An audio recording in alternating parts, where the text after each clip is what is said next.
Good evening बच्चों। Good evening sir. Good evening sir. Start करते हैं, आज की क्लास स्टार्ट करते हैं। और आज हमारा जो चैप्टर है लेसन नंबर 12 मजदूरी और प्रेम सरदार पूर्ण सिंह का है। ठीक है, सरदार पूर्ण सिंह का ये निबंध है मजदूरी प्रेम। ठीक है, गद्य भाग से इसको पढ़ेंगे। ठीक है, कि भाई मजदूरी क्या होता है और प्रेम क्या होता है। पहले हम इनकी चर्चा ही कर लेते हैं, उसके बाद हम परिचय की ओर चलेंगे। भाई मजदूरी क्या होता है और प्रेम क्या होता है, इन दोनों में क्या डिफरेंस है, क्या अर्थ होते हैं इनके, क्या आप मुझे बता सकते हैं? कौन बताएगा? मजदूरी और प्रेम क्या है? मजदूरी का मीन क्या होता है, प्रेम का मीन क्या होता है? सर मजदूरी का मीन तो होता है सर, कोई चीज अपन काम करते हैं तो उसे मजदूरी कहते हैं। और जो प्रेम का मतलब ये सर, अपन किसी से प्यार करते हैं, मतलब किसी कोई चीज से करते हैं, कि कोई वस्तु है कि कुछ भी, तो उसको प्रेम कहते हैं। ठीक है, और कोई बता रहे हैं? फटाफट आंसर दिया करो आप, तुरंत प्रवाह से जिसको भी आए वही दे देगा। और फटाफट बताओ आंसर मुझे। सर मजदूरी तो होती है जब हम काम करते हैं तो उसके बदले में पैसे मिलते हैं। अच्छा, और सर प्रेम वो होता है जिससे जो जिस वस्तु से हम प्यार करते हैं तो वो प्रेम होता है सर। ठीक है, प्रेम के वस्तु ये व्यक्ति है, किसी से भी हो सकता है।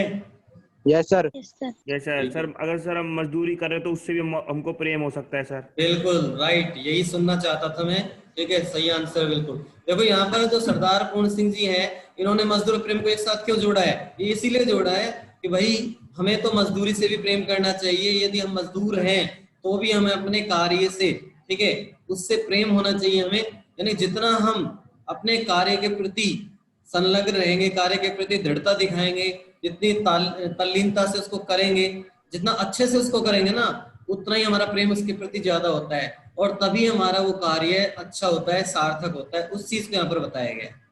आ गई बात समझ में सबके? Yes sir.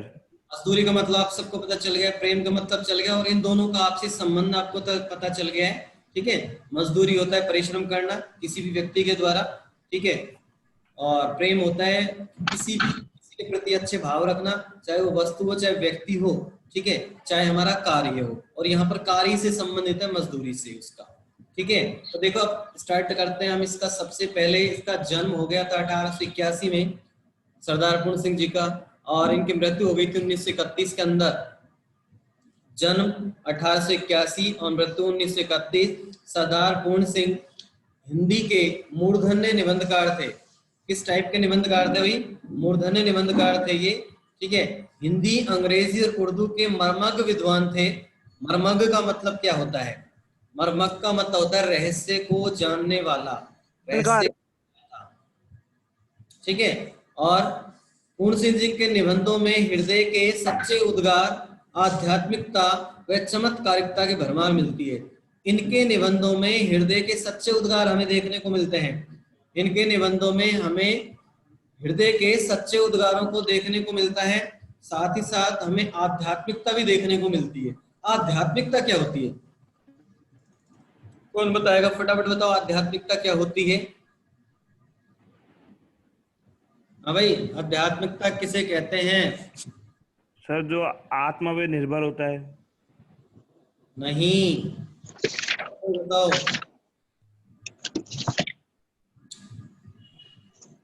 आध्यात्मिकता होता है आत्मा और परमात्मा से संबंधित। ठीक है,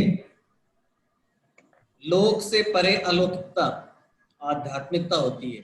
ठीक है, परमात्मा के ही हम सब अंश हैं। ठीक है, उन्हीं से हमारा जुड़ाव है, वो हमारी आध्यात्मिकता है। तो ऐसे आध्यात्मिकता इनके निबंधों में देखने को मिलती है। चमत्कारिकता भी देखने को मिलती है, बहुत भरी हुई है, कूट कूट के भरी हुई है इनके निबंधों में। वे पेशे से शिक्षक होने के कारण अध्यापक पूर्ण सिंह के नाम से प्रसिद्ध हुए। ये इनका जो पेशा था, इनका जो काम था, वो एक टीचर थे ये। ठीक है, जिसके कारण से अध्यापक पूर्ण सिंह के नाम से फेमस थे। सरदार पूर्ण सिंह ने हिंदी में कुल 6 निबंध लिखे हैं। सच्ची वीरता, आचरण की सभ्यता, मजदूरी और प्रेम जो हम पढ़ेंगे, अमेरिका का मस्ताना योगी वॉल्ट विटमैन, कन्यादान और पवित्रता, ये इनके 6 निबंध हैं। ठीक है, अपने इन 6 निबंधों से ही सरदार पूर्ण सिंह जी ने हिंदी गद्य साहित्य के क्षेत्र में हिंदी गद्य साहित्य के क्षेत्र में अपना गौरवपूर्ण स्थान बना लिया है। सरदार पूर्ण सिंह के निबंधों में उदाहरण, दृष्टांत व उद्बोधन शक्ति अत्यंत प्रभावशाली है। उदाहरण, दृष्टांत, ये दोनों क्या होते हैं? उदाहरण और दृष्टांत क्या होते हैं? उदाहरण और दृष्टांत दोनों ही अलंकार हैं, ध्यान रखना। दोनों ही अलंकारों का एक तरीके से भेद, अलंकारों के प्रकार है उनके, ठीक है, इस चीज को आपको याद रखना है। उद्बोधन शक्ति, उद्बोधन शक्ति से मतलब उद्बोधन शैली का प्रयोग इनमें देखने को मिलता है। इनकी इस गद्य लेखन के अंदर, इस निबंध के अंतर्गत विचारों की मौलिकता देखने को मिलती है, भावों की गहनता देखने को मिलती है, शैली की सजीवता देखने को मिलती है, और भाषा की शक्तिमत्ता की दृष्टि से उनके भावात्मक निबंध अद्वितीय हैं। अद्वितीय का मतलब इसके समान कोई दूसरा नहीं होता, इसके समान कोई दूसरा नहीं होता, वो क्या होता है? अद्वितीय होता है। क्लियर? और देखो आगे, चित्रात्मकता और यस सर। चित्रात्मकता और प्रभावपूर्णता इनका विशिष्ट गुण है। शब्द चयन में लाक्षणिकता इनका गुण विद्यमान है।